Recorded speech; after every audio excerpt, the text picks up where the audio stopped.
안녕하십니까. 관리번호 2번입니다.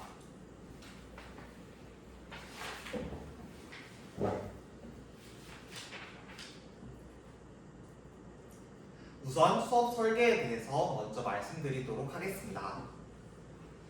학생들이 단원 수준의 핵심 아이디어를 새로운 상황이나 삶의 맥락 속에서 적용할 기회를 제공하는 것의 중요성은 매우 높아지고 있습니다.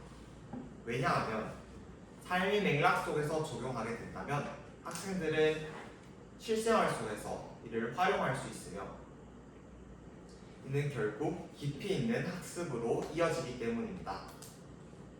따라서 저는 세 가지 측면에서 말씀드리도록 하겠습니다. 첫째, 동기 유발에서 시장을 다녀온 경험에 대해서 나누도록 하겠습니다. 학생들이 시장을 다녀온 경험을 삶과 연계하여 이야기함으로써 학습에 대한 흥미를 느낄 수 있고 자신과 관련성을 더욱더 느끼게 되어 동기 유발의 효과가 더욱 높아집니다. 둘째, 활동 중 생산과 소비를 알기 위해서 시장에서의 학생들의 경험을 한번 생각해 보게 하고 그 후 그 경험을 분류하는 활동을 제공하였습니다. 학습 활동을 학생들의 경험을 바탕으로 하였기 때문에 학생들은 더욱더 학습에 즐거움을 가지게 될 것이며 학습 내용에 대한 이해를 쉽게 알게 됩니다. 이에 따라 학생들의 사고가 더욱더 정교해지고 활동에 대한 이해도가 높아집니다. 셋째, 생활 속 생산과 소비에 대한 새로운 예를 발표하고 이에 대한 평가를 하도록 하겠습니다. 학생들이 일상생활에 있어서 볼 수 있는 다시 답변하도록 하겠습니다. 생산과 소비에 대한 개념을 명확하게 한 뒤 학생들이 생산과 소비에 대한 생활 속 예를 발표하는 활동을 통하여 학생들이 사고가 더욱더 확장될 수 있으며 이를 실생활 속 실천할 수 있는 기회가 제공됩니다. 학습했던 내용을 실생활로 전이를 하게 된다면 학생들은 이후 학습 활동을 하면 학습의 필요성을 인지하게 될 것이며 이는 이를 학습했던 내용을 적용함으로써 미래 사회에 적응할 수 있는 능력을 증진시킬 수 있습니다. 이런 세 가지 방안을 적용함으로써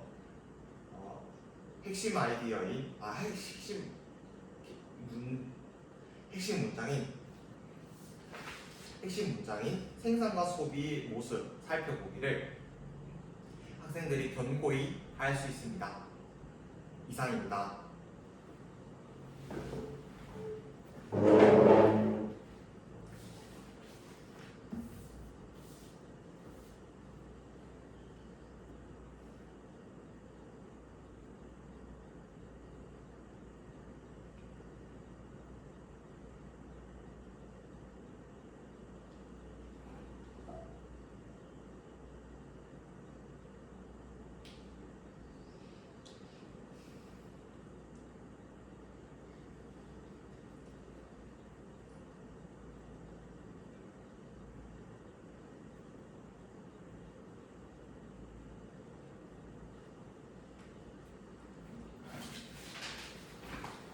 수업 시간 시작하도록 하겠습니다.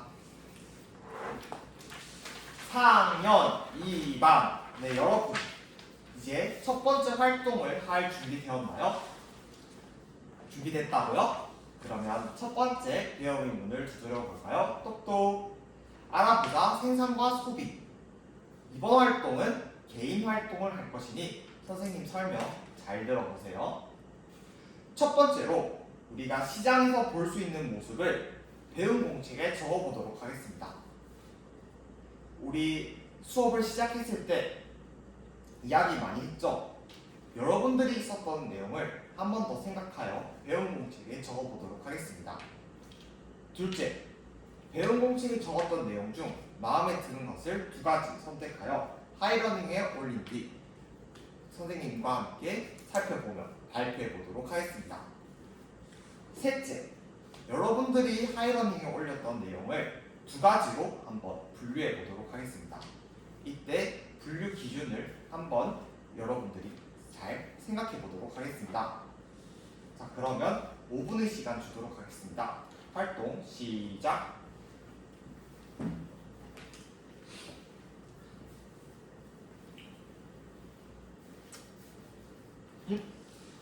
호철이는 무슨 이유 때문에 활동 신호등이 빨간불이 켜져 있나요? 호철이는 하이러닝을 사용하기 아직 어렵다고요? 그렇다면 혹시 우리 정보부장 건부가 호철이를 도와줄 수 있을까요? 짝꿍 호철이를 도와줄 수 있겠다고요? 좋습니다. 서로 협력하는 모습 선생님이 정말 칭찬합니다.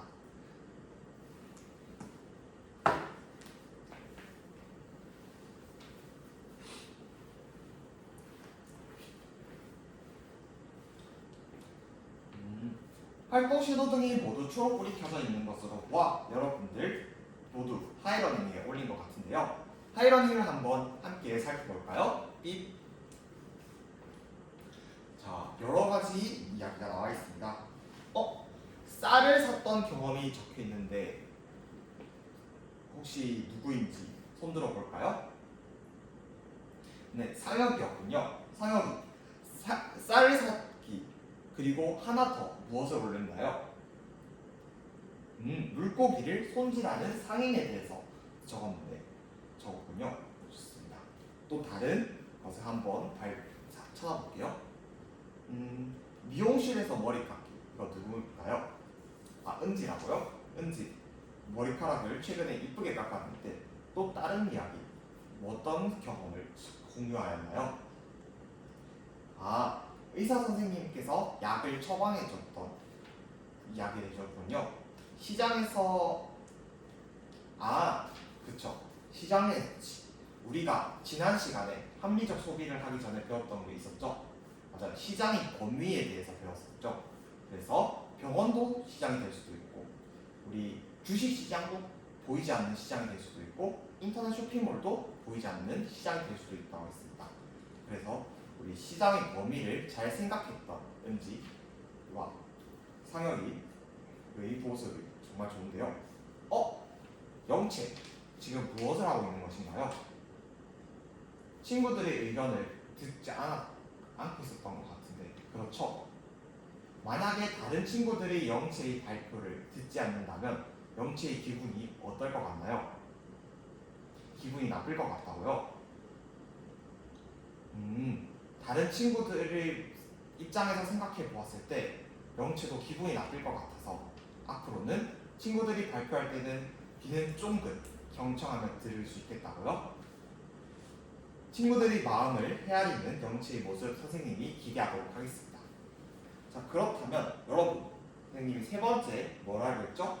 두 가지 측면으로 분류하기로 했죠. 자, 지금까지 나왔던 이야기를 한번 네 가지 뽑은 것으로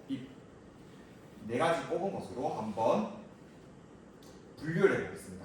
쌀 사기, 물고기를 손질해서 파는 상인, 미용실에서 머리 깎기, 의사 선생님께서 약을 처방해주기. 이 네 가지를 한번 분류해볼까요? 은수 한번 발표해볼까요? 쌀 사기와 물고기, 그리고 미용실과 의사 선생님으로 나누었다고 합니다. 은수는 왜 그렇게 분류를 하였나요? 쌀이나 물고기는 실제로 우리 눈에 보이는 물건, 즉 재화를 사고 파는 활동이었고 미용실과 의사 선생님이 처방해 주는 것은 서비스를 받는 것이라고 하네요. 정말 좋은 의견이에요. 하지만 우리 오늘의 학습 목표가 무엇이었죠? 생산과 소비에 대해서 알아보기로 했죠? 살펴보기로 했죠? 그러면 다시 한번 새로운 기준으로 한번 분류해 보도록 하겠습니다. 연서 한번 발표해 볼까요? 쌀사기와 머리깎기 그리고 물고기 손질해서 팔기와 의사 선생님이 약 처방하기 이렇게 두 가지로 나눌 수 있다고 하였습니다. 왜 그렇게 생각하였나요? 한쪽은 내가 실제로 만들어내고 제공하는 거고 한쪽은 내가 돈을 내고 받는 것이라고 하였습니다. 자, 연서의 의견을 선생님이 정리해서 한번 화면을 보도록 하겠습니다. 연서가 크게 두 가지로 분류해 주었죠. 재화와 서비스를 만들어내는 것 그리고 제공하는 것 우리는 이것을 소비라고 부릅니다. 그리고 재화와 서비스에 대한 대가를 지불하고 이용하는 것 재화와 서비스를 만들어내고 제공하는 것을 생산이라고 부르고 재화와 서비스에 대한 대가를 지불하고 이용하는 것을 소비라고 합니다. 여러분 생산과 소비가 무엇인지 잘 이해했나요? 역시 이해한 학생도 있고 잘 이해하지 못한 학생들도 있는 것 같은데요. 선생님이 여러분이 그럴 줄 알고 카드를 준비했습니다. 자, 두 번째 배움 인문을 두드려 볼까요? 똑똑 분류하자 생산과 소비. 자, 선생님이 제공한 카드가 있다고 했죠? 이번에는 짝 활동을 하도록 하겠습니다. 2명에서 짝지어서 12개의 조가 만들어지겠죠? 선생님 설명 잘 들어보세요. 첫 번째로 자료 카드를 생산과 소비로 분류해 보도록 하겠습니다. 그리고 두 번째 이유를 짝과 함께 이야기해 보도록 하겠습니다. 내가 왜 이렇게 분류했는지 이야기하도록 하겠습니다. 세 번째로 이야기한 내용을 바탕으로 실생활 속 생산과 소비의 새로운 예를 한번 찾아보도록 하겠습니다. 그러면 시간 10분 주도록 하겠습니다. 활동 시작.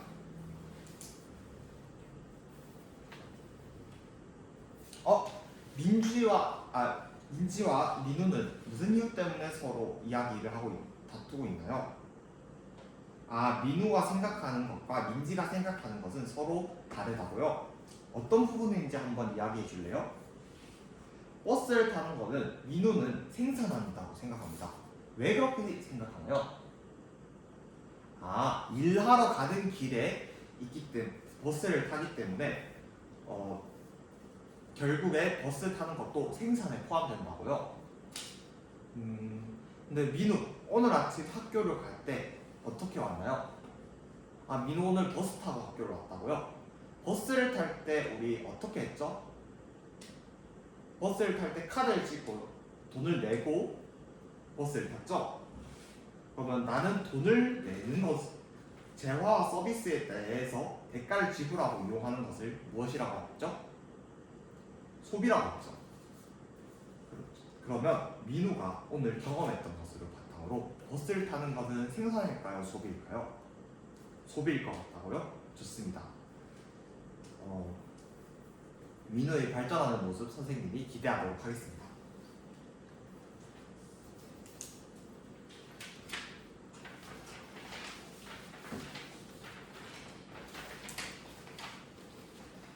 네, 활동 신호등이 모두 초록불이 켜져 있는 것으로 보아 활동이 마무리된 것 같습니다. 자, 여러분 화면을 함께 보도록 하겠습니다. 이 별을 수확하는 농부, 가지를 사고 있는 남성, 오토바이로 배달하고 있는 배달부, 돈을 내고 영화를 관람하는 관람객, 자동차를 조립하는 공장, 그리고 버스를 타고 어딘가로 이동하는 사람들. 자, 이렇게 6가지가 있죠. 그렇다면 이것을 각각 생산과 소비로 나누어 볼까요? 자, 첫 번째, 별을 수확하는 농부 무엇일까요? 맞아요. 재화를 생산하는 생산 활동이겠죠. 두 번째로 가지를 사고 있는 남성. 이 상황은 생산일까요? 소비일까요? 돈을 주고 가지를 구매하는 것이기 때문에 소비이겠죠. 자, 세 번째, 배달부는 어떤 상황일까요? 생산일까요? 소비일까요? 맞습니다. 배달부는 돈을 받고 배달을 하기 때문에 생산입니다. 네 번째, 영화를 보는 것은요, 소비이고, 공장에서 생산하는 것, 공장에서 자동차를 만드는 건 생산, 그리고 버스를 타는 건요, 생산이라는 이야기도 있고 소비라고 하는 이야기도 있었어요. 자, 그런데 결국에는 아까 생산이라고 했던 학생들도 있었고 소비라고 하는 학생들도 있었는데요. 자, 여러분 왜 이렇게 두 가지로 나뉘었을까요? 같은 상황에 대해서 이렇게 헷갈렸던 이유는 무엇일까요? 민우 왜 그렇게 생각했었는지 한번 이야기해 볼래요? 생산과 소비가 동시에 일어났기 때문에 민우가 이게 생산인지 소비인지 헷갈렸다고 하였습니다. 자, 이런 상황은 우리가 생산과 소비의 동시성이라고 합니다. 생산 서비스의 경우 생산과 소비가 동시에 일어나는 경우가 많습니다. 따라서 여러분들은 이때 누가 서비스를 받는지 그리고 누가 서비스를 제공하는지에 따라서 생산과 소비를 구분하면 될 것 같습니다. 자, 그렇다면 여러분이 일상생활에서 있었던 생산과 소비의 예시를 한번 이야기해 볼까요? 네, 지훈이 발표해 볼까요? 지훈이는 저번 이야기했듯이 시장의 범위를 확장해서 주식을 사는 것은 소비라고 하였습니다. 좋습니다. 또 다른 학생이 있을까요?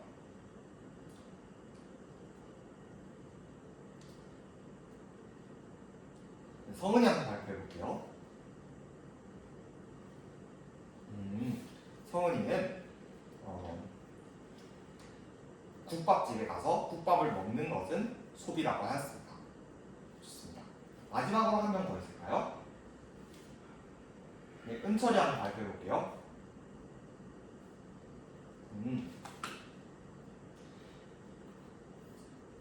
대중교통을 돈을 내고 이용하는 것은 소비라고 하였습니다. 자, 여러분들 다들 잘 이해한 것 같으니 세 번째 활동으로 넘어가 보도록 하겠습니다. 이상으로 수업 시간 모두 마무리하겠습니다. 설계 시간 채우는 게